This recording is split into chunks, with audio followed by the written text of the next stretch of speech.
Namaste to everybody, and thank you for spending your Sunday morning with me and with North South Foundation. North South Foundation is doing an extraordinary job of making a deeper commitment to bringing excellence in education. So, whatever I can contribute, it is my pleasure. So, today's topic is soft skills or smart skills. So, if let us go to the my screen and let me talk about what are soft skills in this seminar and why are they important. How do we actually use the soft skills in an appropriate way, and which are the specific soft skills that many Indians need to pay attention to. So I'll give you a top 10 list, and then I will give you a set of resources that you can look up if you want to go further. That is the overall agenda for today. So the first and foremost is that the soft skills is a very broad general way of calling variety of skills that are extraordinarily important for executives, for people who work in various organizations, entrepreneurs, even children, and for us to operate in a society. Actually, there is a very interesting article that I saw in 2019 article that says, stop calling them soft skills, because they say majority of the human resource professionals who hire people, they say soft skills are more important than hard skills. Even companies like Facebook, Google, some of them, they do puzzles and all kinds of things to look at. But any time when you are being interviewed for a job, what it means is your hard skills got you the interview, but your soft skills will get you the job. The majority of the times, what gets you the job may not be the ones that will keep you the job. Somebody said, for hiring, you need the hard skills, but for firing, that means you don't have the soft skills. If you look at the younger population, many of you, I assume, are in the millennial group, if not one group after that. There are 5 things, according to Entrepreneur magazine, says people get fired. The top 5 of the 9 reasons are: people do not have a certain independence. They have a need for independence. That means they don't know how to be a team player, they don't know how to collaborate, or they have issues with respect to working within a team, and that makes them what you call not a great team player. Second one, they lack confidence to speak out, especially some of the Indian people. When somebody asks us, we do some things. When nobody asks us, sometimes we have different personalities when we are in a group. Either we become very aggressive at times, or we kind of have lack of confidence, and then we wait for somebody to do it. So we need to get out of certain patterns of behavior. Third thing which people say is anxiety is something that many millennials seem to have, that they haven't gotten their job, they haven't gotten their due, organization is not treating them well, their manager is not giving them the promotions fast enough, or other people don't really care about them and pay as much attention as they think that they deserve. All of these generate anxiety. The fourth one is the inability to communicate properly or miscommunication. This miscommunication can happen at any level. We can look at it in the CEO level. Sometimes a CEO, while he is giving an investor meet, or while she is talking to press, says some things that could create all kinds of problems. Or sometimes some people think while they are talking, so sometimes they say things into the microphone that can create lots of problems. Or sometimes in your emails, or sometimes assuming that your email is going to be just kept only to the person who you intend it to be, but that person can send it to million other people, and whatever you wrote could be misconstrued and it can be taken out of context. So this is one more thing which can lead to miscommunication. And finally, lack of vision. What it means is focusing totally on what you have, but not really thinking about why do you think my manager has done it? Why do you think the CEO has done it? So the ability to critically think about the big picture, thinking about the problem from both right from the ground level and also 30,000 feet level, if you can do it, it makes life much easier. So as we go forward, you might want to think about for yourself, how many of you have got one or more of these 5 reasons that are listed out in this particular page, so that you can write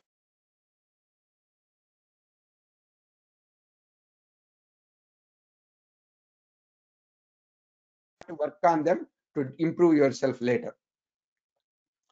There is a lots of literature in the research that say that soft skills are extraordinarily important. They say the achievement tests and the puzzles, like some of the technology companies are using a lot more what you might call a um, intelligence puzzles, but they are forgetting that the IQ does not actually capture anything about the EQ. The personality traits are not captured, their motivations are not captured, or why they want to get in or why they want to take on, or another way of saying it is preferences that are valued are not captured. So because of that, soft skills become extraordinarily important. The key thing, one of the paper which I quoted here says soft skills are extremely good in predicting success in life, whereas hard skills are not. That's the reason why Mensa members, there are people who have IQ of 140 and above.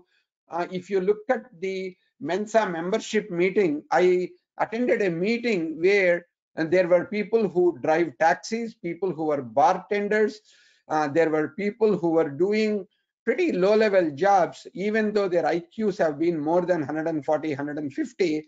That means IQ and the so-called the intelligence quotient is not necessarily a predictor of success in later life. On the other hand, soft skills seem to causally produce success. So if you have not been paying attention to soft skills, you might want to pay attention to developing them at least now. Whatever age group you are in, soft skills are something that you can develop very easily. Being in Silicon Valley, I have worked with several thousand entrepreneurs who used to attend the Thai Institute, which I co-founded in the early 2000 time period. We had a large number of entrepreneurs who were having difficulty to negotiate, manage conflicts, develop leadership, communicate effectively either with the investors or with the public or with their own co-founders or employees. And many entrepreneurial companies have gone down not because their products and services were not great, but because they didn't know how to manage their own organizations and teams, and the soft skills was primarily the reason for their failure. To a certain extent, soft skills are important because the training potential, what they call, like if you want to know whether a person can be retrained, if a person has a potential to become a leader, or if this person is coachable to move from one function to another, and they can be coached to become successful on a very important project, all of those are dependent on the soft skills, not on the hard skills. Similarly, people say, one's own conscientiousness or curiosity or self-belief, learning ability, All of these are actually part of training motivation, regardless of what kind of a training it is or what kind of a skill that need to be developed. The openness, curiosity, and willingness to take commands and control from other people and not necessarily take the criticism personally, or the kinds of things that make people feel that soft skills predict how people learn. So that means learnability, coachability, and the personal development and management development and leadership development are more dependent on soft skills rather than innate intelligence or hard skills. Dr. Kaipa, 1 second. Are you going through the slideshow, or you just not started sharing the slides? Because we see only the first page, first slide. I have been sharing the slides. I am showing the slides. I do not know why they are not coming through. It's not coming through. Actually, I'm not. There is Maybe something that shows it is paused. It did. Okay. So somebody paused it. Now can you see them? Yeah, we're good right now. Okay. Okay. Yeah. So you guys need to stay sharp, guys. So okay. Yeah. Let's move on without interruption, hopefully. I'm sorry, Dr. Prasad. One request. Please don't unmute me because I'm live streaming in Facebook. Yeah. I can't follow you. Nothing, we can carry on actually. I'm asking not to unmute me actually, since I'm not. Okay, that is something you guys need to work out, guys. Yeah. We're good right now. Thank you. No more interruptions if you don't mind. Yeah. Go ahead, sir. So the sorry that the slides were not showing. I don't know what happened today. I was seeing that I could see the slides, but somehow there was some mute. So you can see it, but hopefully what I said did not require you to look at the slide, but the points I think I tried to make them. So can you train soft skills? Can you develop the soft skills? This is one of the common questions people ask me. Hey, I understand that I need to develop the soft skills, but it is difficult to learn.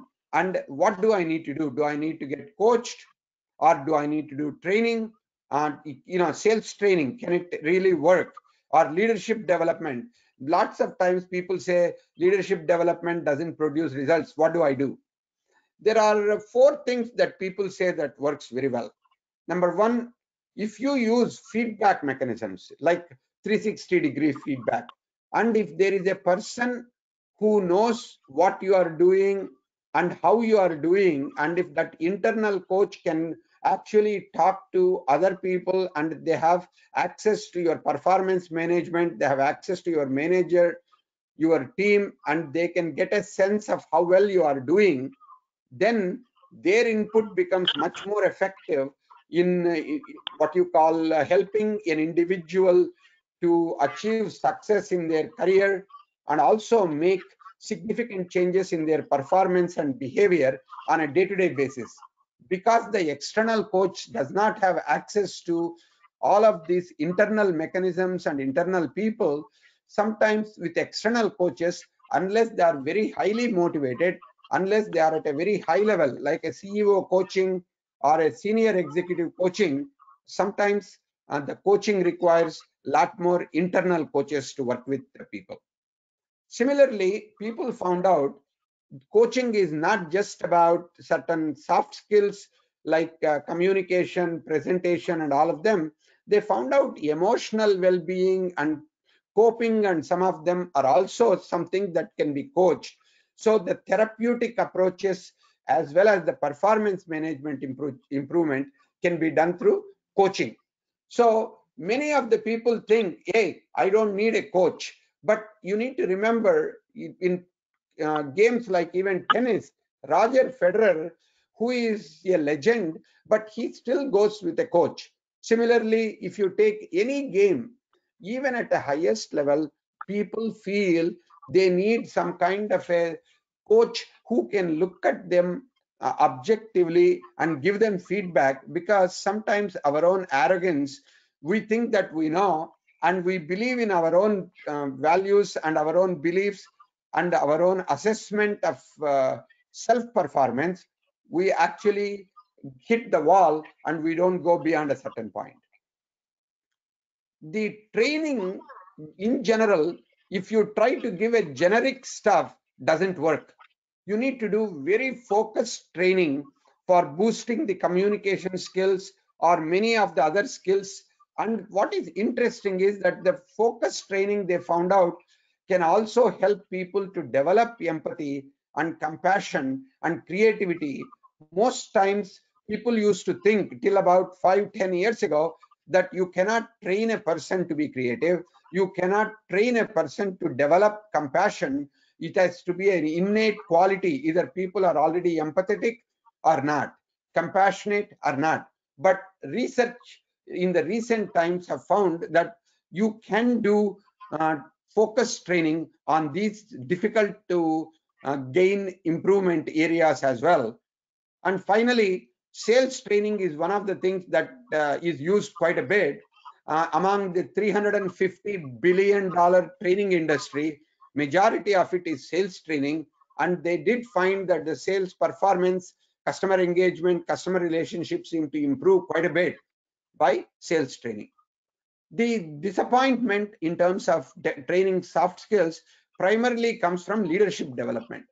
Majority of the leadership development, if they keep doing it like any other training, seems to produce very little results. So most of the leadership training seems to produce less than satisfactory results, and most of them seem to forget within 3 months whatever leadership training that they have gone through. So it requires a very well-designed leadership training if you want to see changes in leadership behavior. So the key part, what I want you to take away from this slide, is that soft skills are trainable, but the training methodology can be coaching or leadership development one-on-one, but you can improve by going through some of these kinds of programs. Now, soft skills is a broad category. Let's break them down into 3-4 categories. One is leading people. Second is managing projects and what you might call activities. Third one is managing resources. And fourth one is managing information. I don't have to read what is on the slide. Now that you can see the slides, you can look at what kind of skills that you need to focus on. What I want you to write down for yourself is not necessarily what I'm saying. You might want to look at and see if you have deficiencies in soft skills. Look at them and see which bucket you seem to have major problem. Because I found sometimes people are very good in managing information. That means they are good in decision making, problem solving, persuasion, presentation skills, which are structured. When it comes to leading people, which are more unstructured, people are unpredictable, and there is more chaos. In those type of situations, people seem to have difficulty. Or some others seem to have very good capabilities to deal with the leading people, but they have difficulties in managing structured stuff, and they have a rebellious attitude that they want to be creative every single time, and they have difficulties with certain other aspects. So the reason for grouping these soft skills is for you to look at it and see which buckets do you have the most deficiency, and then pick 1 or 2 of them right away and start developing them. And if you can actually put a goal as you are going through the webinar to identify 1 or 2 soft skills that you want to develop in the next 60 days or 90 days, then very quickly you will get the motivation to improve on it, and then you can take on something from another bucket and then something from another bucket. Over a period of 1 or 2 years, you will develop your overall what you might call not only employability but promotability, and you will feel much more satisfied, because when you use soft skills, the feedback that you get from people is very quick. Sometimes developing hard skills takes a lot longer time than developing soft skills. Now I'd like to come to top 10 list for Indians.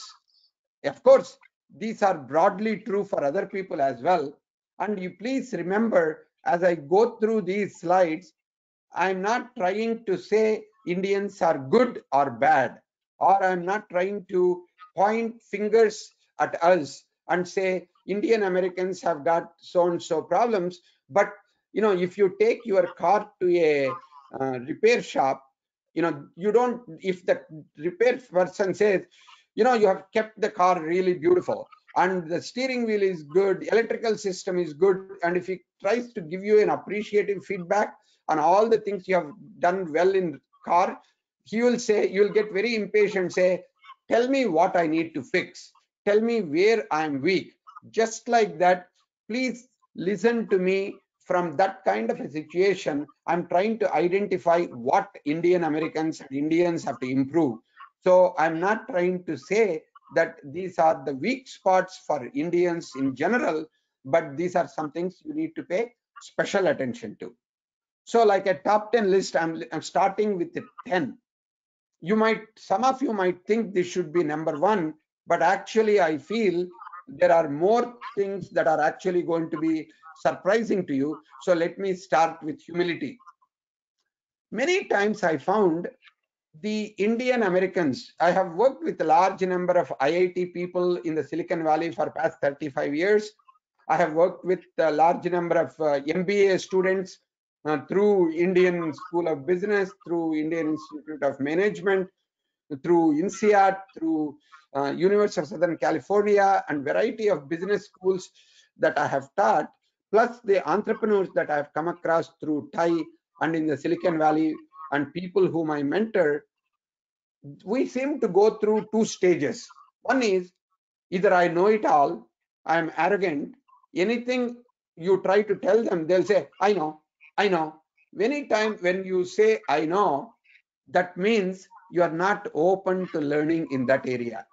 So several times when people interrupt you, when people actually come up with a statement like, I know, essentially it is a very subtle way, in a softer way, you are showing your arrogance.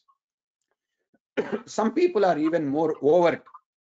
They literally get into, forgive my French, pitching contest in their team meetings, or sometimes even in a board meeting. I remember one of the Indian business unit head who really could not allow anybody else to have a last word in a board meeting. And afterwards, one of the board members came to me and said, you need to coach this guy because this guy has a lot of intelligence and he can go places, but he can only go places if he does not get fired much before that, because his attitude of he knows best or he is so smart is something that is really irritating and ticking off other people in the room. So if you don't want your arrogance and your knowledge to be a career ender, and if you want to create a good buzz around you, people to speak behind you good things, you may want to develop humility, not just a fake humility, but actually a humility. After this slide, I will show you a video on that aspect of it, but let me move on to number 9. Focus on both output and process. Yes, I know the most famous statement that comes from Bhagavad Gita and most quoted one is Karmanyevadikaraste mapaleshu kadachana. Focus only on your process, your action. Do not focus on the outcome, because outcome is dependent on a lot more factors than what you have put in. This is often misunderstood in variety of contexts, because when you are working in a job, you need to first focus on the output. That is what we call setting up a sankalp.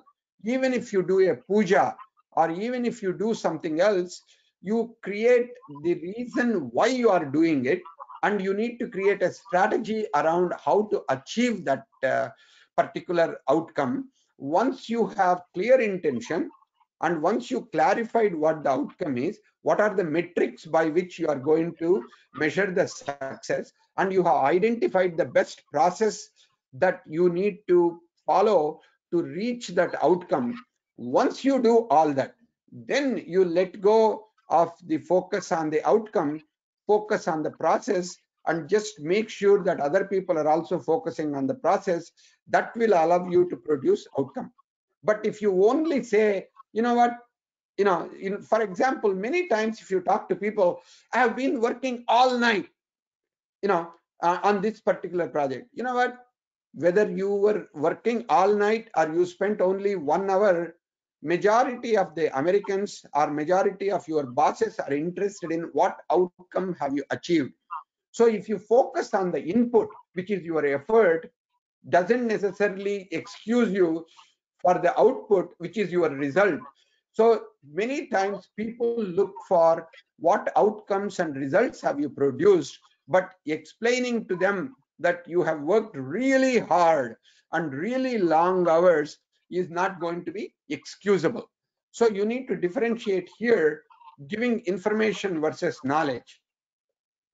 So let me show you a small video on humility.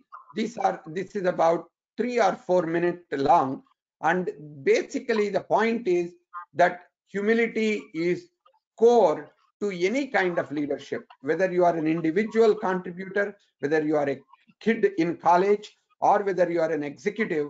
Humility is going to be something extremely important. Let me turn on the video. I actually think humility is core to leadership for the very simple reason that everyone who's ever been an effective leader knows that your character is central to leadership, because unless people are able to trust you, unless people think you have their interests in mind, the interests of the organization in mind above yourself, you won't be able to move people. But when the people that you lead know for certain this person has our interest in mind, when you make the tough call, people are far more likely to think you're right, even if they have doubts about it. This is where humility comes in, because humility, I think, is one of the key reasons people are willing to trust leaders. If they know that someone who's been given power and authority and prestige uses it for the good of others, that's someone I can follow. I mean, the best example of this is Jesus, of course, the one with all power in his hands, and yet he uses it for the good of others. But it's also true in all sorts of ways. I would say a few things about humility and leadership. Number one, it's common sense to be humble if you're a leader. Because if you're a leader, you're usually really, really good, even expert at something. But as soon as you're an expert at something, it should remind you of all the other areas you're not an expert in. I mean, if you can drill down into finance, you're a finance expert. That doesn't mean you have psychological expertise. So, of course, you need to have people in your team who know people.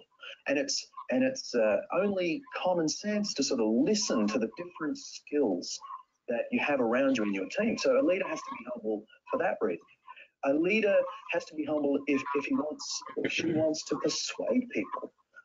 Because we believe those who have our interests in mind. I remember this. I was just telling some friends recently that when I got to interview a whole bunch of leading historical experts, a couple of them really stood out. And one in particular who was so incredibly humble to me and to the film crew that was involved in this project. I found myself months later reading this scholar's works and finding myself strangely compelled by their works. And I was sort of wondering why I was finding this so compelling, and it dawned on me, it's because I knew what this person was like. And this person was way more humble than the other scholars that I had on my bookshelf. Humility draws you in and persuades you of the person's point of view. I think finally, humility enables the leader to grow. If you think you know everything, you're going to be closed to new ideas. But if you know for sure that what you don't know and can't do far exceeds what you do know and can do, you are going to listen to people.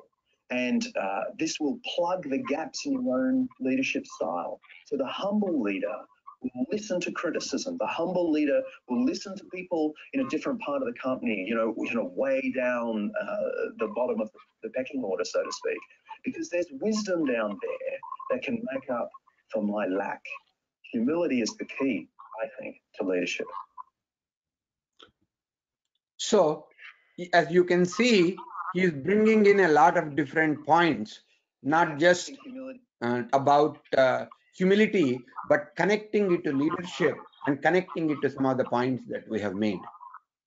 Number 8 on the list is emotional intelligence. By this time, thanks to Daniel Goleman and many people who have started out, emotional intelligence is being discussed a lot more in the workplace and in colleges and many of them. And I find that the broad way of categorizing soft skills could also be put roughly as emotional intelligence tools. And there is an excellent resource. If you go to positivepsychology.com and if you look at emotional intelligence, there are lots of videos, there are lots of papers, books, and all kinds of material you will find underneath to test your emotional intelligence, to listen to what Daniel Goleman said in 1990s. What is emotional intelligence 2.0? All kinds of things. Most important, I want you to pay attention to, it has got 2 dimensions. One is about you and one is about others. So it is about individual self-awareness and also the contextual awareness, self-control and also relational control. These are some things that become extremely important, because any kind of influencing other people, or if you want to build customer relationships or relationships with your peers, you need to have emotional intelligence. Most of the times these days, people are saying any large projects, they become successful because of the emotional intelligence capabilities of the project manager, of the top leaders, because that's what makes you an effective and influence, not only with people whom you control and your people who report into you, but also in your peer group, but also in your society. Number 5 on my list is integrity in your speech and action. This is what, in the Hindu context that I grew up with, talk about kaya, vacha, manasa. There is an alignment. This is called antakarana suddhi, when manasa, vacha, karma, when I actually do something. This is not just in Hindu context. I remember when I was talking to some of the Parsi gentlemen while I was working with the Tata Group in India, they were telling me this is extremely important in Parsi religion. And I was told this is important in Jain religion. And then I have seen several Christian videos which talk about word and deed. They have to align.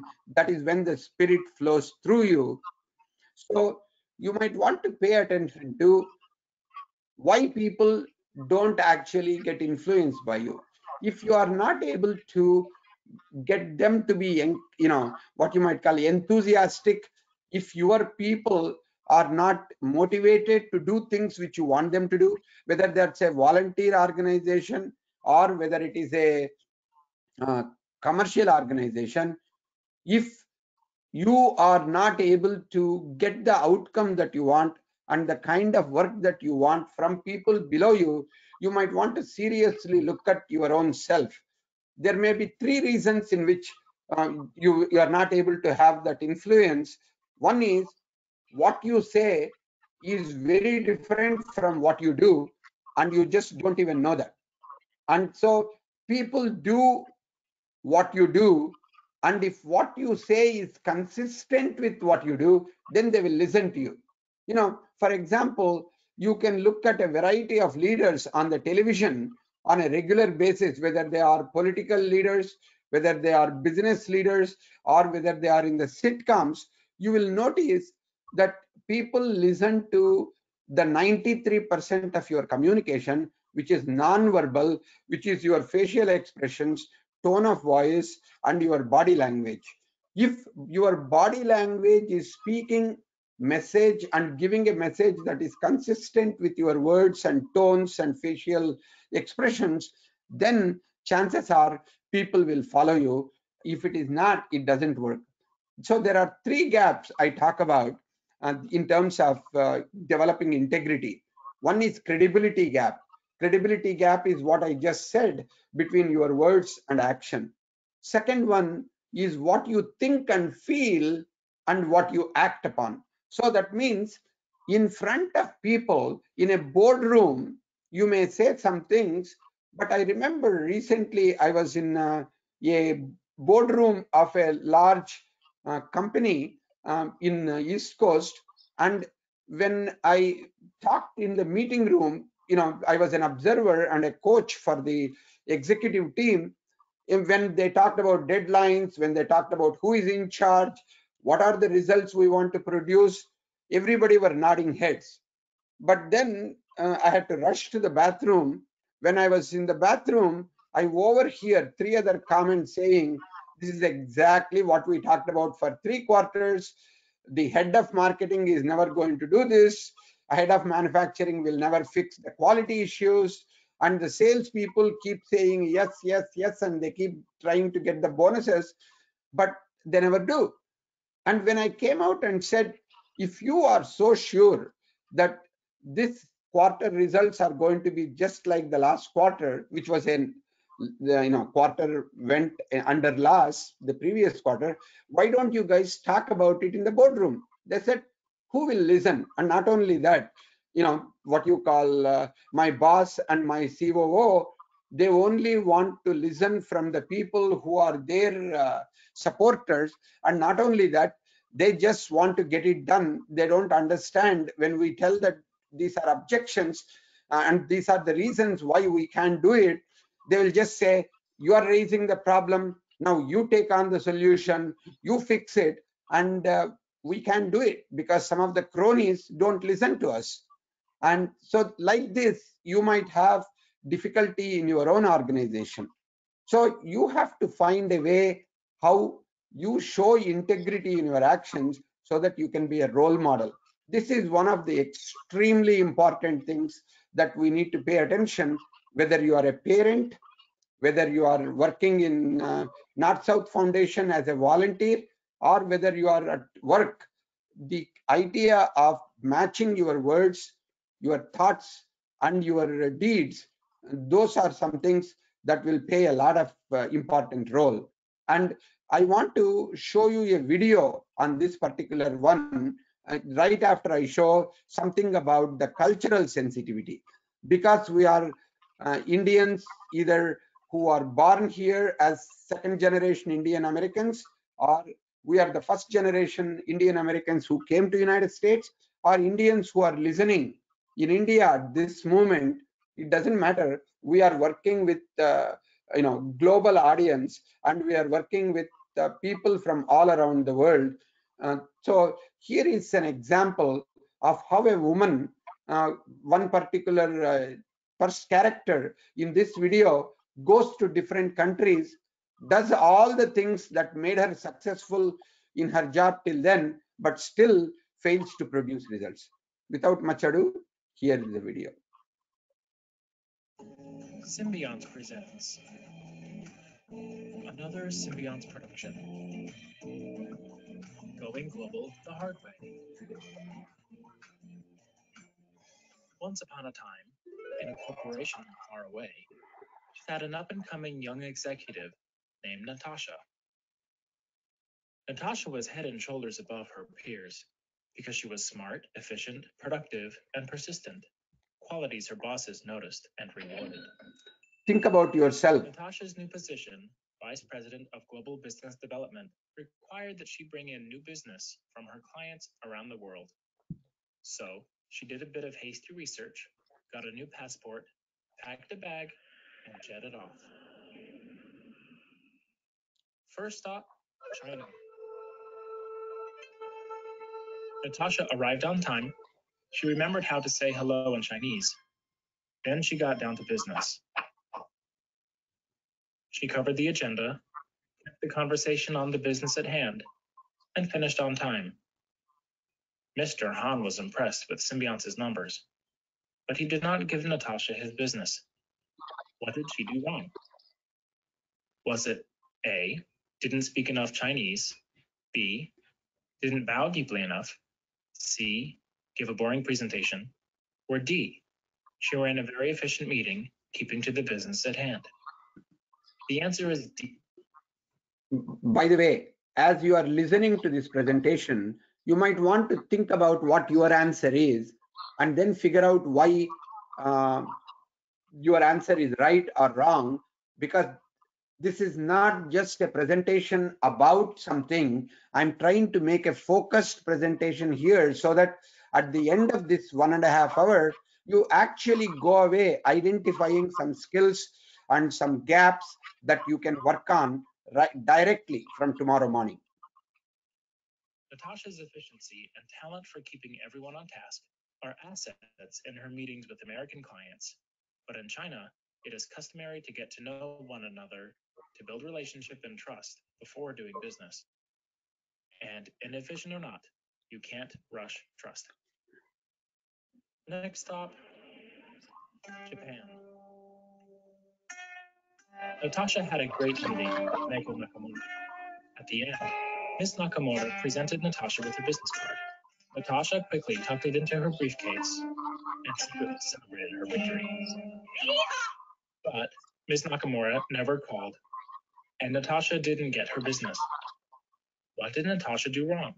Was it A, she didn't have a cool business card? B, she didn't speak Japanese?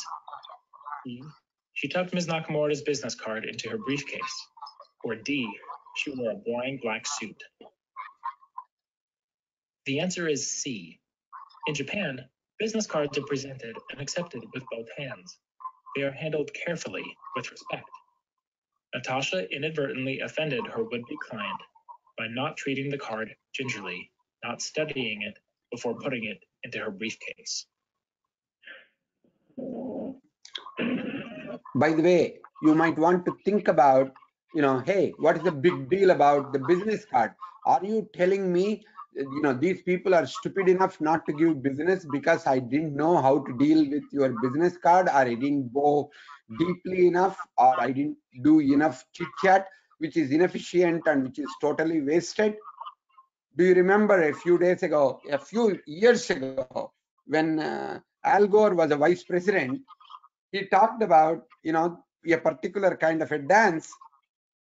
He said it's a very boring dance. You put your right hand out, you put your right hand in, you put your left hand out, you put your left hand in, you put your leg out, you put it in. What's the big deal? We are actually putting it out and coming back. So you're actually staying in position. So I stood in position and I didn't do any of these wasteful moves.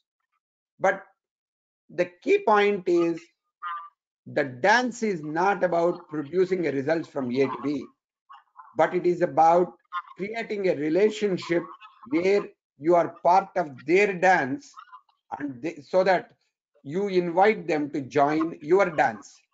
If you look at your own metrics of efficiency and time sensitivity and everything else, you might actually miss the boat quite a bit. Let's continue with the video for a few more minutes.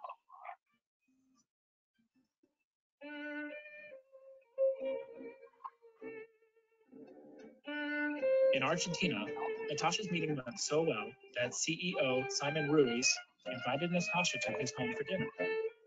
Natasha arrived early and settled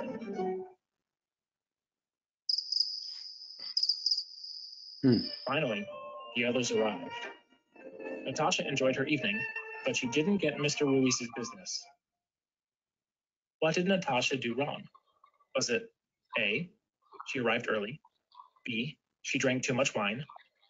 C, she didn't speak Spanish? Or D, she didn't bring a date? The answer is A. In Argentina and other Latin American countries, it is customary to arrive a little late for dinner. By arriving early, Natasha appeared greedy, and no one wants a greedy business partner. Then it was off to Egypt.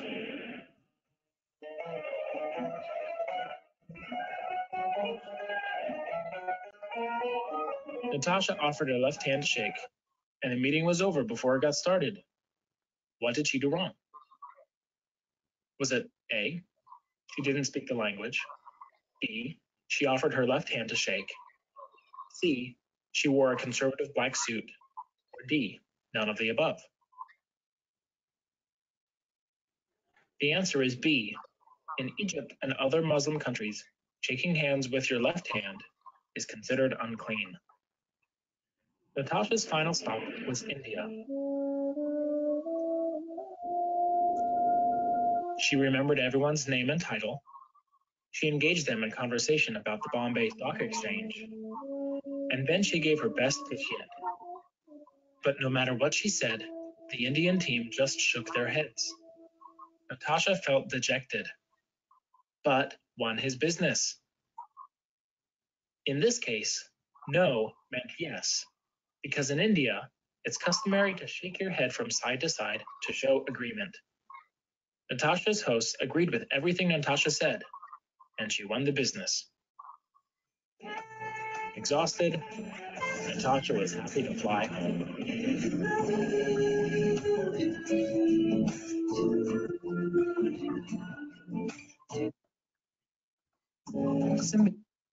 So, what did you learn from this? If you were to say that different people behave in different way, and of course, thanks to COVID virus, I'm staying home and everybody has to come to me on my Zoom or go to meetings. I don't have to worry about it. Or it doesn't matter, in the morning you talk to somebody, in the afternoon you talk to the peers, you talk to your subordinates, you talk to your customers. You may need to be appropriate. Even if you are home, people are talking about, should you be wearing a business clothes while you are talking to your customers, or is it acceptable that you are in t-shirt and pants, t-shirts and shorts?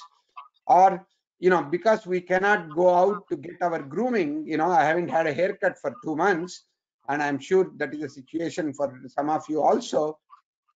How do you really make yourself presentable while you are working from home, and how do you really take care of whatever needs to be done in an appropriate way? How professional are you? How much of preparation you are doing when you are introducing somebody, or when you are actually making a presentation? Have you done a rehearsal to see how it goes and how long you need to talk about something? So these are all some things we don't pay sufficient attention to. It doesn't have to be a cultural difference alone. It can be something about talking to a boss who always is about net, or talking to a boss who wants to understand the process and the supply chain, or you talking to a boss who is a micromanager who wants to go through the entire checklist of things to make sure that you have done. You need to be prepared and you need to be appropriate to kind of people whom you are relating to. That's what allows you to develop these soft skills of being context sensitive. Because in this, integrity is also extremely important. I thought I should show a small video on integrity, and here it is.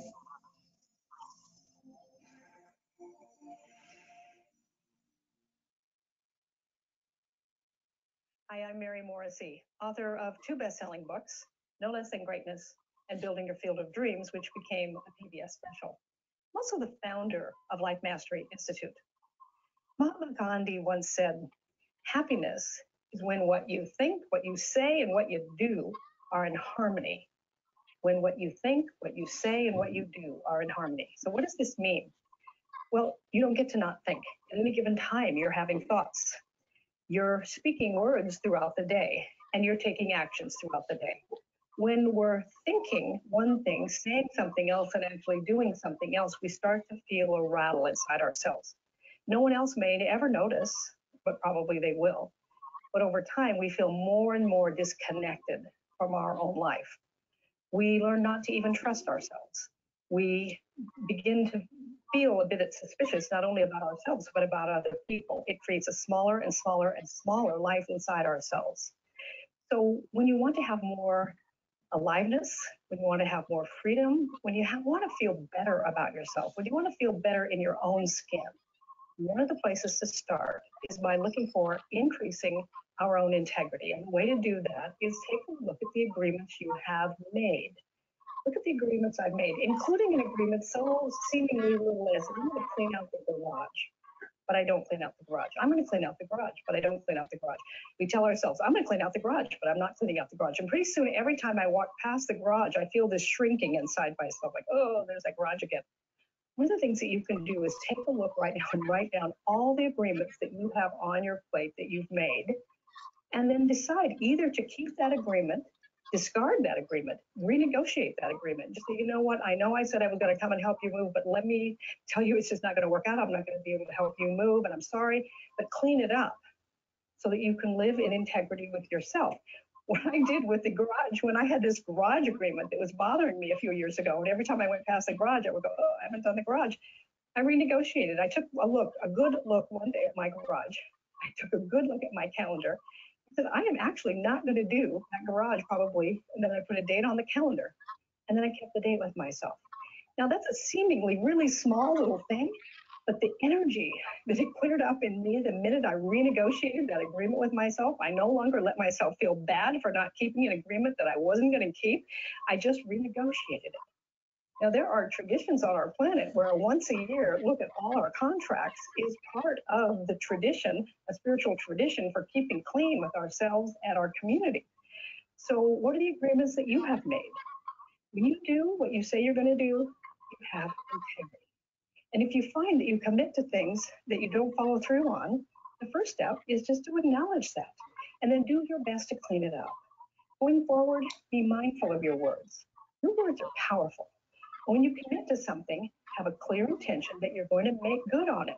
Schedule it in, do what you can to make that happen, or renegotiate it and get it off your plate so that you don't have a lot of unfulfilled commitments hanging around that actually drain your energy and actually, I believe, create leaks in our boat when we're trying to navigate life's waters. When your words and your actions are in harmony, you come to trust yourself. And interestingly, you start to trust others in a greater and freer way. That increases your level of happiness, it increases your level of confidence, and deep down, it increases your sense that you're on a really good track forward.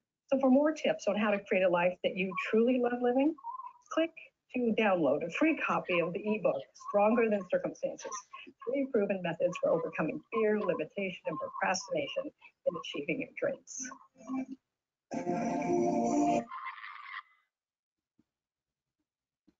So let's go to the next slide. Okay, I may have to end it and come back.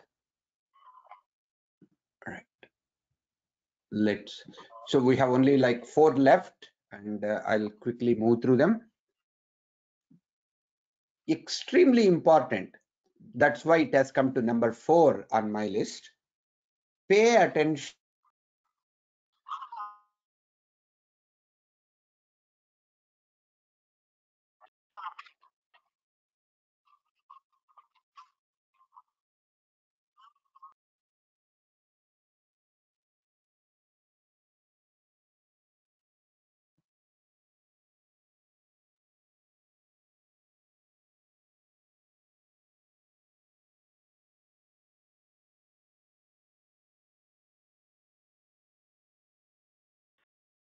Dr. Kaipa, your screen is frozen.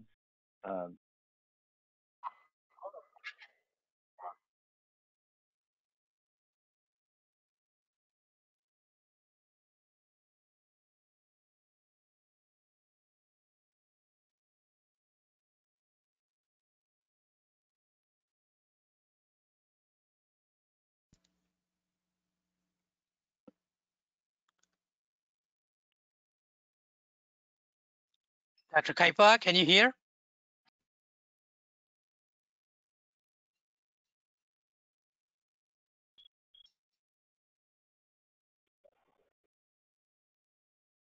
It says he's offline. I don't know.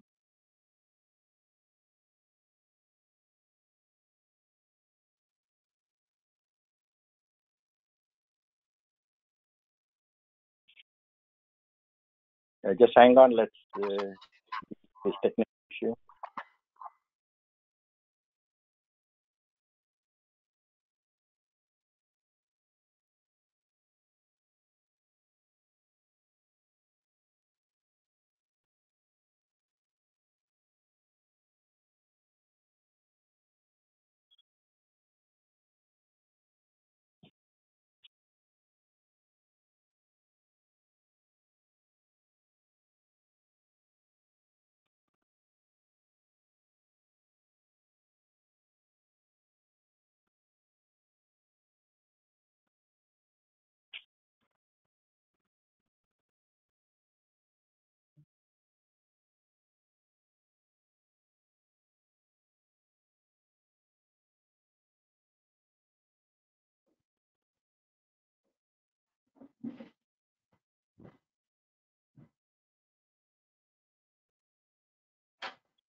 Okay. Can you see me now? Am I connected? Yeah, you are connected. Okay, good. I Thank you. see And you, but your slides are gone. So right. I think the network seemed to have gone down for me, and that okay. kind of went off. So you want me to put back, I need to show the screen. I mean, Yeah, let's see. yeah. I show my screen and I need to do that. And by the way, you need to remember to again do the, let's see, my screen, unpause my screens. Am I showing my screen now? Yeah, you're showing with the Zoom. But that is to be, there is something called pause. You have to unpause it on your end. I can't unpause it. Can you So I'm join the showing meeting? Okay, good. Can you see the screen now? Yeah. Yes. Yeah. Okay, Please good. continue. Okay. Yeah, So I can see you. that's good. You know, we need to remember that this is something we are doing live and we'll have technical difficulties. I appreciate all your patience to stay with us. So thank you, the team, for finding out some of these problems and fixing it right away. So we have to keep learning, no matter how many webinars we have done, no matter that the previous 2 webinars we did not have any problem, we're having a few more glitches. That means it doesn't matter what you have done, you can never be an expert every single time, every single presentation that you are doing. And you need to be aware of some of the kinds of things that could go wrong, and you could ask for help and find a way where you think you know, where you think your beliefs are helping you, where you think you are stuck to the values. What worked for me for past 10 years, why can't you guys just listen to me and do what I have done? I have become so successful because I've done it. That's actually called fixed mindset. There is an excellent book called Mindset, and Carol Dweck is the author of that book. I highly recommend, if you have not heard of that book, you get a copy of that and look at it and see where do you have fixed mindset. This is how things need to be done, and you don't tolerate chaos, you don't tolerate other people not doing it your way.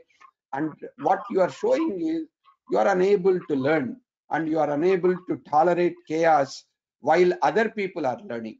So these are some extremely important parts. That's why it is number 3. And I just want to show you a small video on unlearning, because unlearning is very, very hard for people who have a high IQ, or people who are highly accomplished, for people who have built entrepreneurial companies, or people who have had a lot of success have difficulty to unlearn. So I thought this video might help you to look at it in a different way. Pay attention to this. This is Meaning it's really easy and you can't forget how to do it, right? But I did something. I did something that damaged my mind. It happened on the streets of Amsterdam, and I got really scared, honestly. I can't ride a bike like you can anymore. Before I show you the video of what happened, I need to tell you the backstory. Like many 6-year-olds with a MacGyver mullet, I learned how to ride a bike when I was really young. I had learned a life skill, and I was really proud of it. Everything changed, though, when my friend Barney called me 25 years later. Where I work, the welders are geniuses, and they like to play jokes on the engineers. He had a challenge for me. He had built a special bicycle, and he wanted me to try to ride it. He had only changed one thing. When you turn the handlebar to the left, the wheel goes to the right. When you turn it to the right, the wheel goes to the left. I thought this would be easy, so I hopped on the bike, ready to demonstrate how quickly I could conquer this. And here he is, ladies and gentlemen, Mr. Justin Salem. First attempt riding the bicycle.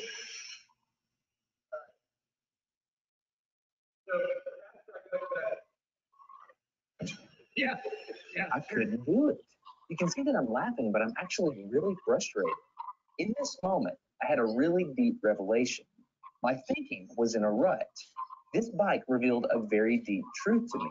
I had the knowledge of how to operate the bike, but I did not have the understanding. Therefore, knowledge is not understanding. Look, I know what you're probably thinking. Justin's probably just an uncoordinated engineer and can't do it. But that's not the case at all.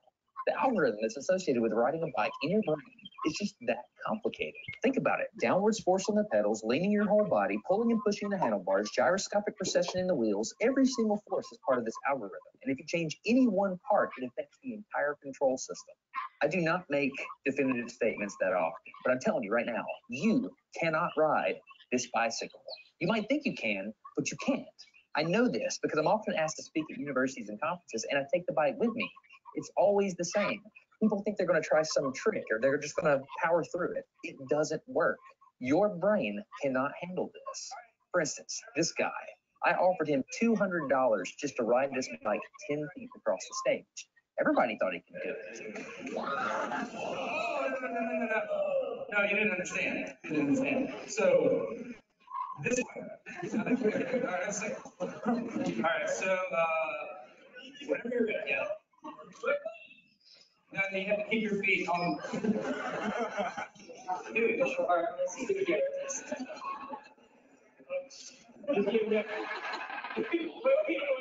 Like, you gotta start rolling at least.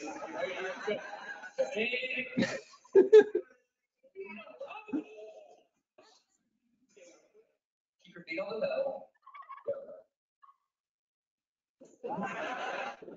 Go.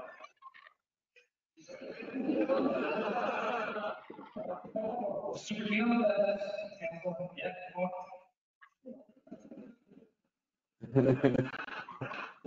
One more time. Once you have a rigid way of thinking in your head, sometimes you cannot change that, even if you want to.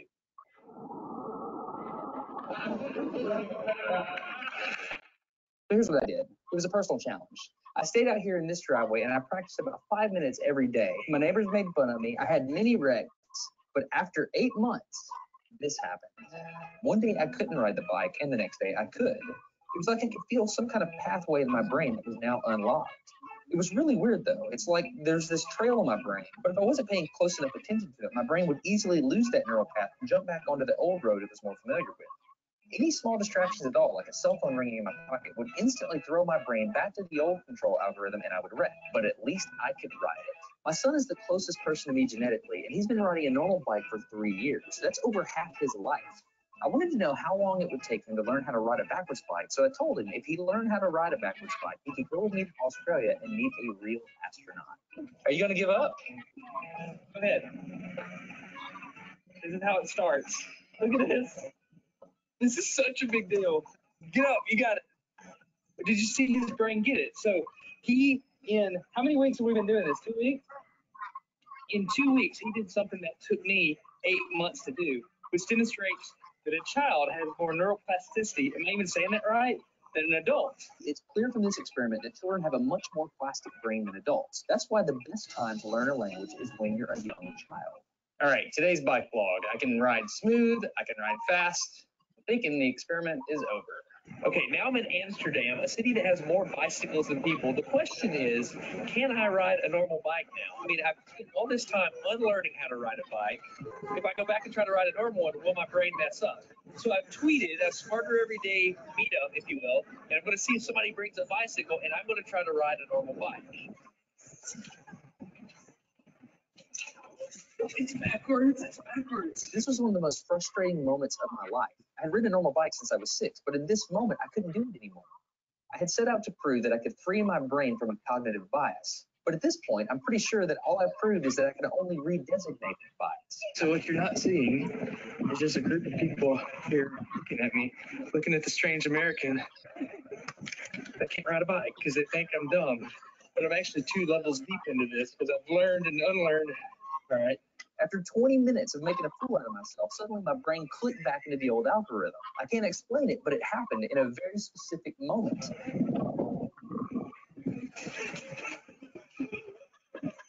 Got it. I'm back. Oh, click. I got it. Okay, there it is. There was the moment. Okay, I can ride a bike. I tried to explain this to the people around me, and they just didn't get it. They thought I was faking the previous 20 minutes, and I couldn't get anybody to believe me. That looked like I faked that, didn't it? Yeah. Just to say you think I'm faking. You don't believe me. This is the way you like, You think I'm lying, don't you? Yeah. I'm not lying. I felt like the only person on the planet who had ever unlearned how to ride a bike, and I couldn't articulate it to anyone because everybody just knew that you can't forget how to ride a bike. So I learned three things from this experiment. I learned that welders are often smarter than engineers. I learned that knowledge does not equal understanding. And I learned that truth is truth, no matter what I think about it. So be very careful how you interpret things, because you're looking at the world with a bias, whether you think you are or not. I'm destined to get smarter every day. Okay, if you want to support Smarter Every Day, you can download a free audio.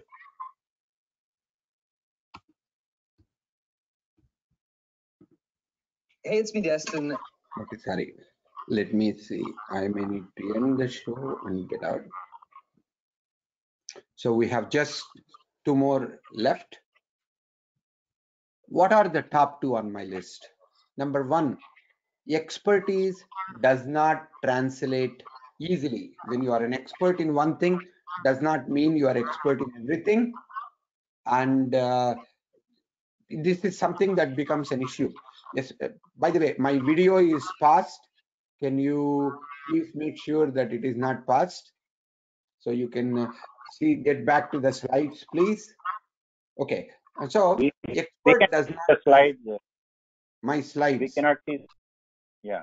That's what I'm asking. It says pause, so I cannot handle it. You have to find a way to. Window. Yeah. So okay. But for right now, you don't need to see the slides. But so I'll mention it. But you while you are fixing it. Number 2 on the list is expertise does not transfer easily. Just because I'm an engineer doesn't mean I will be able to continue to manage a relationship in a family, or just because I'm a great engineer, I might have gotten a Ph.D. in engineering. That doesn't necessarily mean as a mechanic from a mechanical engineering, I will know enough in electrical engineering or something else. Or because if in my particular case, I have a Ph.D. in physics, doesn't mean I know everything in physics. You know, I worked in a particular area, narrow area, like somebody said, PhD means piled higher and deeper. So you go from large bandwidth, you go into a very narrow state. So you need to recognize that everybody is expert in their own field of area. When you have the humility and when you can go with the openness and curiosity to learn, not as an expert, it becomes a lot easier for you to not fall on your face and embarrass yourself. So whatever you can do well, that is great, but it's a very 1% or smaller area. 99% of the area you need to go as a beginner or as a learner. Then you will become successful a lot more. And finally, the most important is called managing perception. You need to recognize that perception of other people is a reality. By the way, is the slide fixed? Can you see my slides? It looks like it. So what do you need to do to see the slides? Because I'll show you a video in a minute, and I want you to be able to fix that. Can you minimize that window? The video window. Okay, now you got it. I don't know what you are able to do. So please remember what you have done so that for the next time you can do that also. Okay, coming back to this, majority of the time complaints I get is, I'm good. My 360-degree feedback doesn't reflect properly. I know exactly who gave negative feedback, and those people are wrong. They take one impression and one situation, and they never pay attention to 99% of the improvement that I have made. Unfortunate problem is, most of the time, people don't ask you why they created a certain impression. They created an impression based on a certain behavior, but if you don't recognize that their perception is their reality and you cannot change their perception by fighting or saying that you should change it, you have to figure out how your behavior is actually consistent with what you are committing to, and you need to make them as your partners to help you when you are making progress. So I just want to show you the last video for this particular session, and then I'll take questions right after that.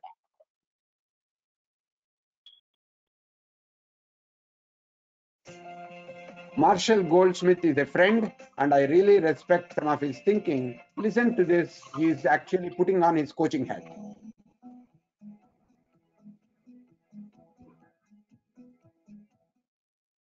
Changing behavior or changing perception?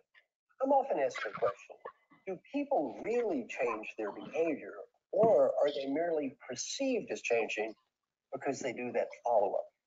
Well, the answer to this question is kind of the opposite of what you might believe. It's much easier to change behavior than it is to change perception. One of the best research principles in psychology is called cognitive dissonance theory.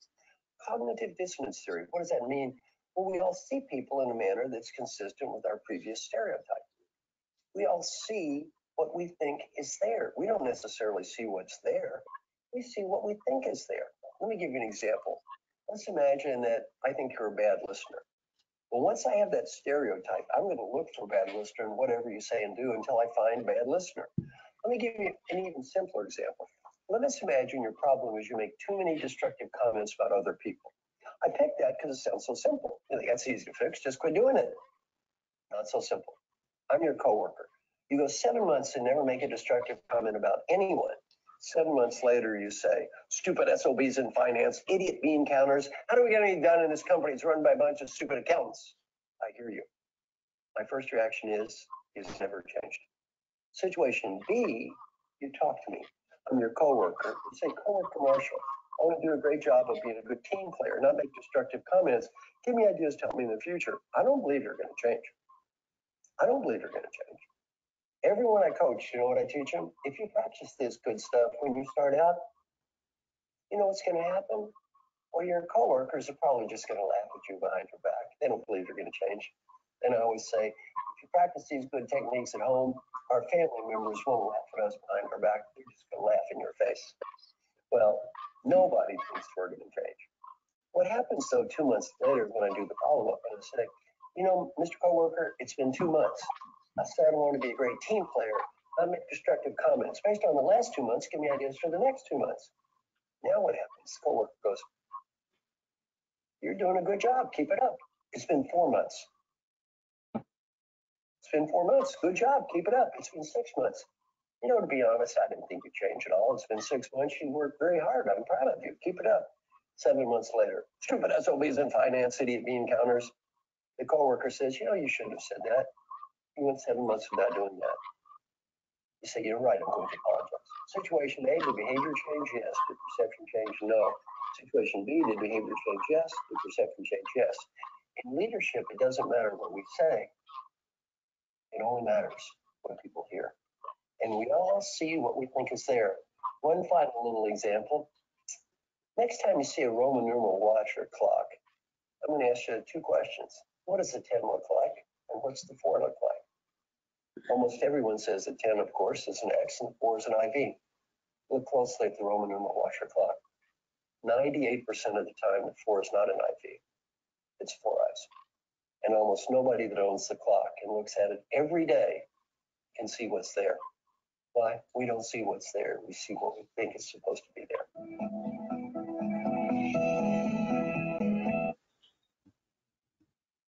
With that, I complete this presentation, but I promise some reviews and actually the research.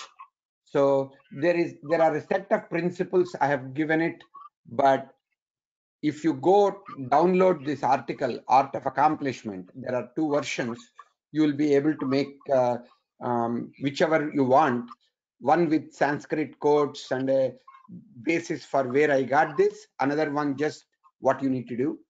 If you are an entrepreneur, you might want to watch a video, TEDx Bay Area video called some secrets that you need to learn to become a successful entrepreneur. So there are other videos, there are books. So look for it. And if there is something else I can do, I'll be happy to help. So let me take some questions from you. Thank you, Dr. Kaipa. And some of the questions I have so far received, please keep posting some questions because I don't have many.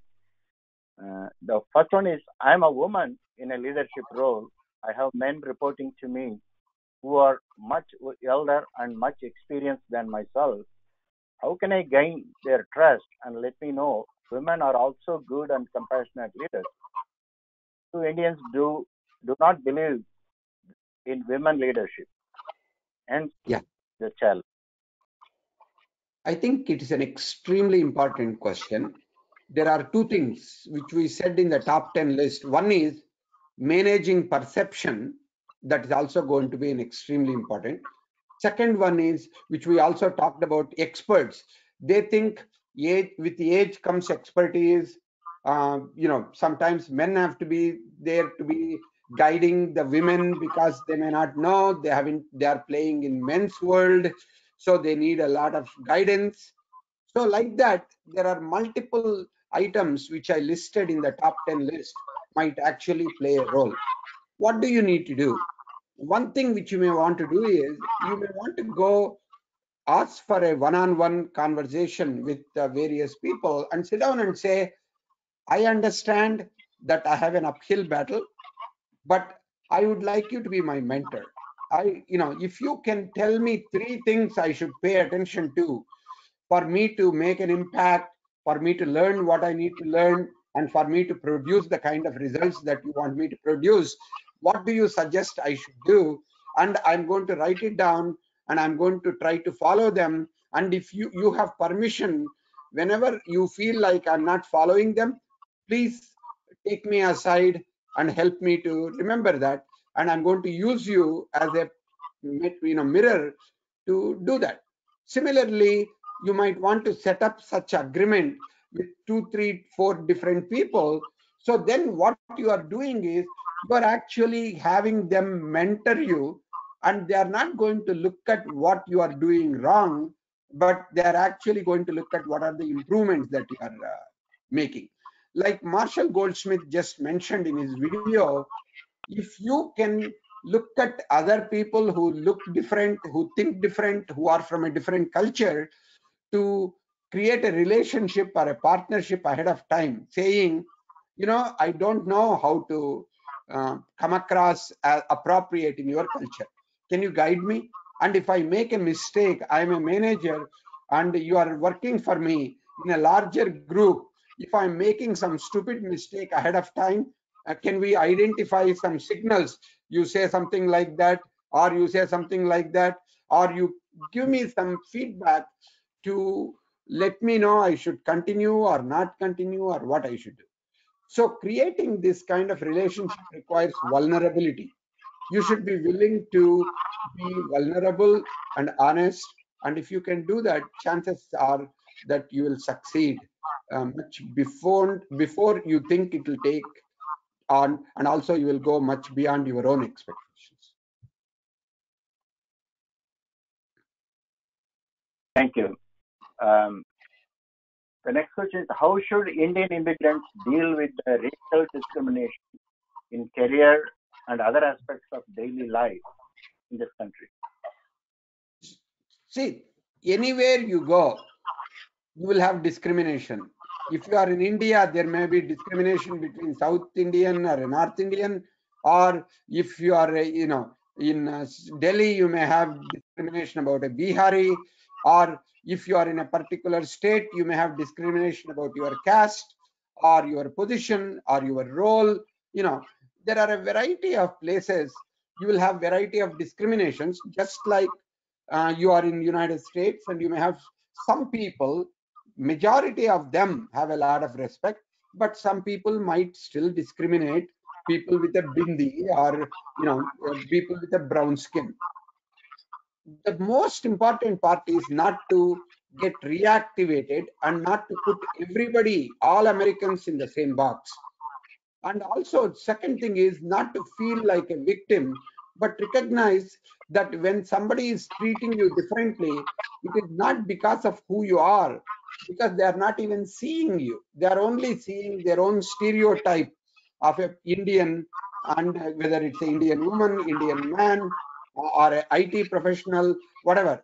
So if you can smile and say, if they look at you and ask you some questions which you consider not intelligent or stupid, just smile and figure out in the most pleasant way you can try to answer it and get out of it.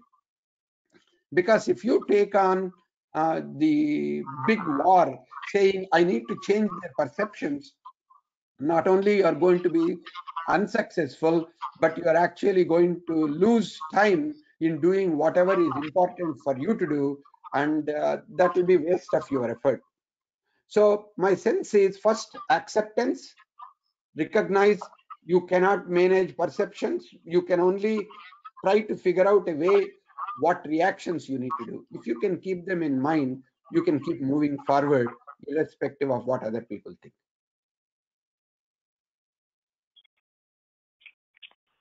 Thank you. And the next question on the list I have is there what age are soft skills most important at? And some related question like that is, at what I want to know, how is it a child can hone up the communication skills using soft skills? Okay, these are two different questions, but I will try to see how they can be connected. One is, soft skills are important from very early age as well. Like if there are two kids, if one kid is beating up the other because they feel like the parents like the second kid, or parents appreciate the first kid, the jealousy and all kinds of things might come up, and that might create a problem right from the beginning. It is, I think we teach it, the values which we teach in our home many times are soft skills. We are trying to help our children to develop, to communicate softly, and to be able to be kind to other people, develop empathy, and variety of things which are generally taught in the early age in the name of manners, in the name of values, are nothing but soft skills. So the most important part is for us to model those behaviors in ourselves, because essentially teaching children what it means is we are being consistent with certain set of values and certain set of behaviors, and when they see the integrity in our words and actions, those are some things they will pick it up unconsciously, because 93% of our communication is actually body language. So pay attention to you practicing those values and then making a connection to those explicitly through their words to the kids. Next question, please. Next question is, in that series of Natasha's business deals, what type of research she should have taken or done to know a little about the cultures before she embarked on these deals? Yeah, I think like I was in a similar job in Apple when I was in international marketing. When I joined first, I had to go to different countries, and like France and Germany and Sweden and UK and Japan and Korea, and some of them I had similar difficulties. Like what I had to learn and what I had to do in that situation was recognize that expectations from Apple company, from an American company, which says, bam, bam, we need to get the stuff done. I know, why are you spending so much of time? In one situation, I was in Japan and it was taking much longer. I had to work with Toshiba on flat panels, and we were trying to do. So the gentleman meets me and he says, oh, Prasad-san, konnichiwa, sit down. And he will show me his office. He will show me something else. And he will say, let's meet in the evening and have some sake. I'm a vegetarian. I'm a non-drinker. I have a problem. So I keep ordering apple juice. After about 4 sessions like that, I was sick of apple juice, number one. And number two, the food that they were doing more like a soup. This is like 1980s. And that was really boring. But at the same time, when we go, we don't talk business. and I was waiting for him to initiate the business conversation, and nothing was happening. My boss here was getting very impatient that I was not actually doing the job, and I was actually using time to do sightseeing. Then that I think after about a week or 10 days, I was doing other things, and then my distributor, local distributor, told me just be patient a little bit and it will be worth it. So after about a week or 10 days, this gentleman developed enough trust.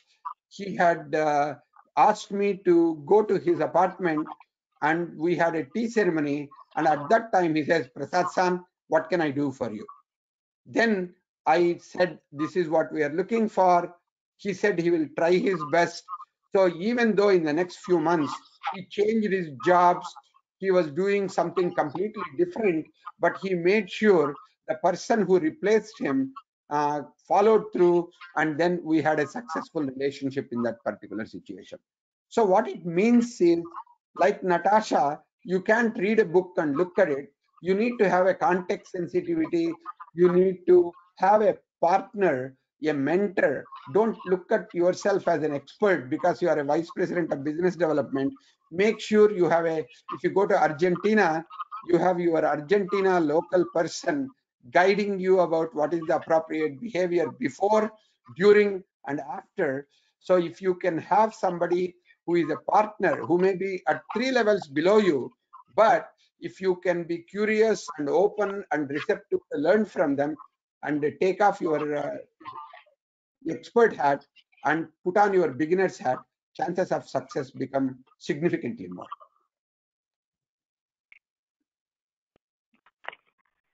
Thank you. And then the next one I have is, do you recommend any apps or YouTube channels or websites that recommend to achieve these soft skills you spoke about? And I think before you answer, I would like to say that we will be posting the slideshow and the link to the WhatsApp videos we saw in this webinar in our follow-up email. That's right, Dr. Kaipa? So I can do that without much of a problem, because all the videos that I showed are from, in the YouTube. All of them are available, and then you can do that. And I'll be happy to post this for, personal use, not for commercial use, to be able to look for your own benefit. My recommendation is look at the video and then use the PowerPoint slides along with it. So that way, my explanation and slides go hand in hand. That becomes much more useful to you. Okay, thank you. And so, if you have any special apps or websites or channels, I do not have any special apps, but I do look at even commercial movies or YouTube movies or many of the things. I try to look at it and say, what can I learn from them? This is called a mediated learning. Maybe we'll do another session sometimes on mediated learning, because how can somebody coach somebody? How can somebody mentor and help somebody to look at their own beliefs and their own values and their own type of things that they need to unlearn? You can use any video and help them to do that. But that requires, number one, the video itself, number two, your interpretation of it, and then the dialogue that you establish in between, showing various sequences. That is what makes it appropriate. That's why I had to give you some kind of a commentary about sharing my slides, because most of the time people think that, yeah, you have your videos and you have the slides, we are intelligent enough to be able to make sense. That is true, but it is like any great book. If you look at a great textbook or a novel or a drama, a Shakespearean drama or a Vedanta or a poem, when you listen to this writer who wrote that poem, when they read it and they explain how they came up with it, that brings a certain richness and a completeness. Similarly, when you pick a video or a movie, if you don't tell them, just go watch this movie, or don't tell people, hey, I want you to read this book, or I want you to read this article, and you will get what I'm talking about. No, they won't. It is extremely important when you are referring something to somebody, especially a video. It applies, as I just said, even to articles and books. Don't ask people to read the whole article or whole book or watch the whole video. Tell them, this is the point that I saw. Here is a summary of my learning from this book. If you are looking at the book, especially pay attention to this page to this page, and this is what I'm talking about, and this is what I learned from that article or that page or that video, and this is the reason why I am asking you to look at it. If you take time to give that type of a context creation for some of them, then your recommendations and other things will be read. I get people tell me, hey, just read this article. You know what? I just don't have the time and bandwidth to read the entire article and then imagine what you might have gotten. And for me to get to the same understanding, it's not possible. So if you are going to give me a recommendation, do the same thing. It's like videos, same thing. Look at the video. If you like it and you make a comments about it, and send that comments and the video to somebody saying, this is why I want you to see it. This is what I got. Do you get the same thing? I think those are the ways in which you want to do. Then any video you see, any place is good. I don't need to see any particular app. I search, I dig, I do a lot of research. I validate what I see with multiple sources, and then I use that video. Okay, thank you. Yeah, that seems to be, you have to do the work to get the benefit. Yeah. There's a question that I feel hard to balance holding people accountable versus providing safety net and building trust in the process. Can you give some pointers? I think if people are having difficulty with the trust, that means your sensitivity and or your closeness to them, or you have done something that may not be appreciated in the past.Maybe it is unconscious for you. Maybe the most important part of it is to sit down one-on-one and say why the establishing trust is important, and asking them, did I ever hurt you? Did I do something that was not most appropriate? Or what is it that I need to do to be able to work with you? Can you partner with me? Can you, do you have any conditions or suggestions on how I should behave if you become my partner? What are do's and don't do's in working with you? If you can take time even with a subordinate to ask this and spend an hour, then chances are, if they see that you are following through that agreement that you have made, over a period of time, they will develop trust. But as somebody said, 5 times if you follow it, but one time you just raise your voice and shout at it, that one time could break down the trust that they have built so far. So remember, building the trust takes time and consistency and integrity.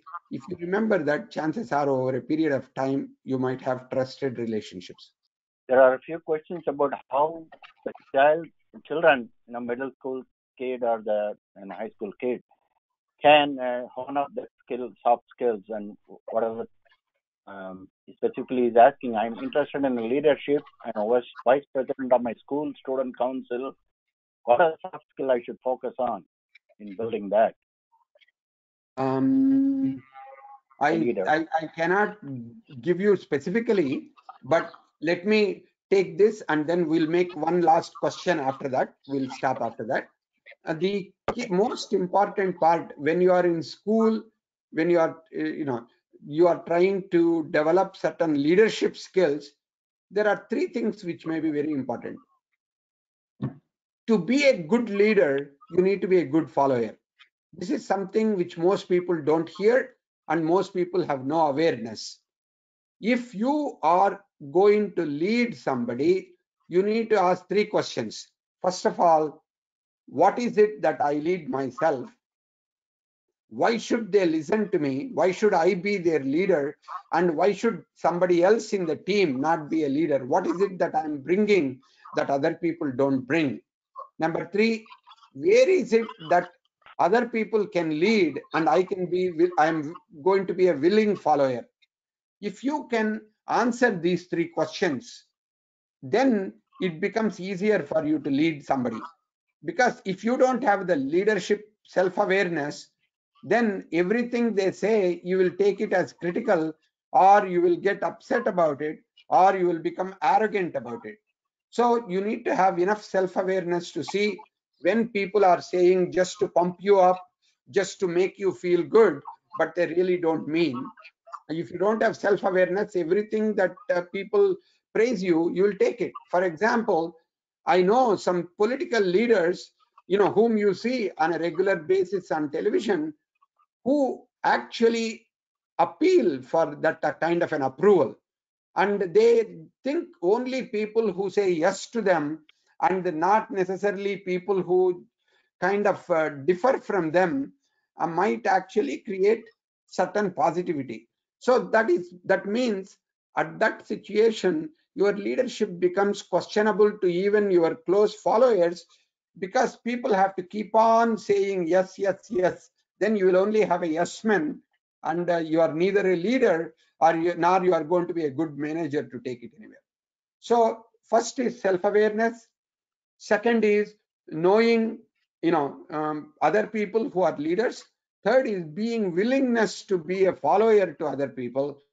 To the extent you are able to follow them, to that extent they will also follow you when your strength makes you a leader.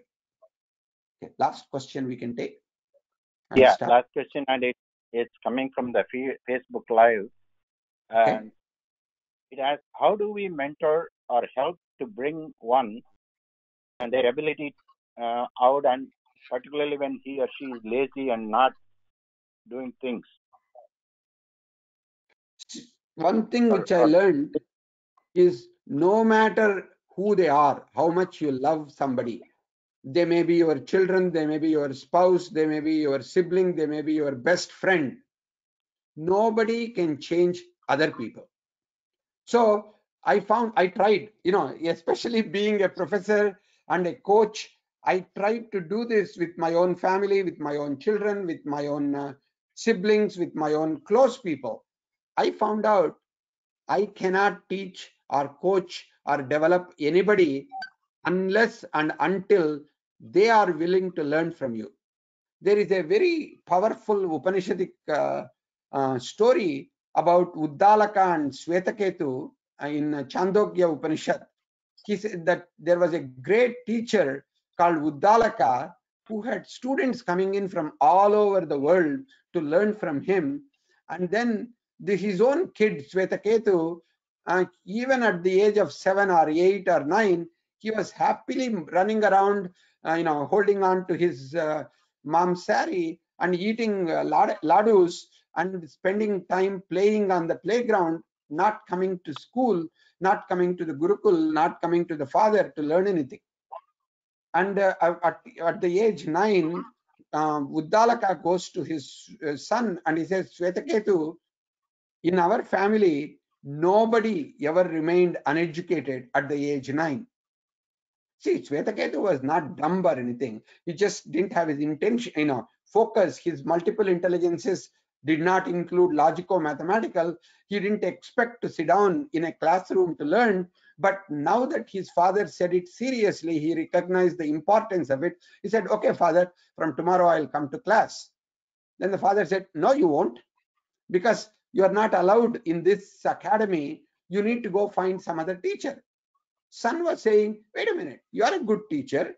There are so many people who learn from you. Why can't I learn from you? He said, if you were to learn from me, you would have come to classes, or you would have asked me questions, or you would have been curious before I pointed out to you that you are actually being illiterate at the age 9. That means I may be a great teacher for somebody else, but I'm not a great teacher for you. I'm not, a teacher for you at all, because the way in which you look at me as a role, in that learning does not include. So go find another teacher.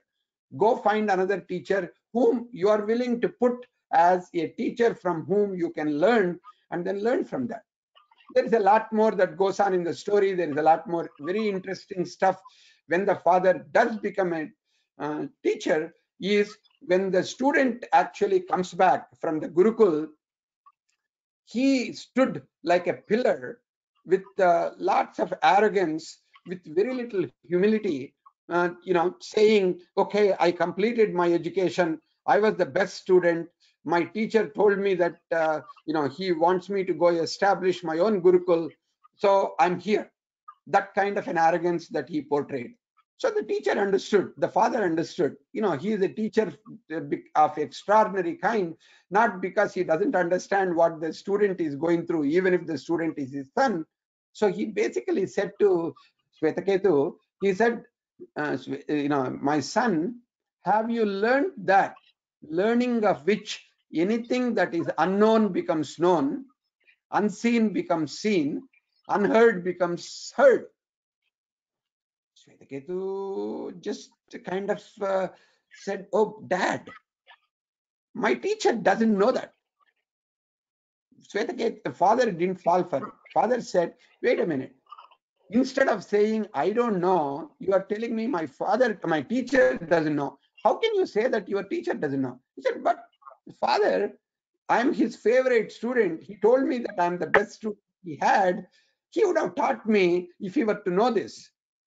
Swetaketu said, and then father said, Uddalaka, Swetaketu, these kinds of things about consciousness, about deeper sense of the nature of self, is not something that people freely will talk about unless you ask for it.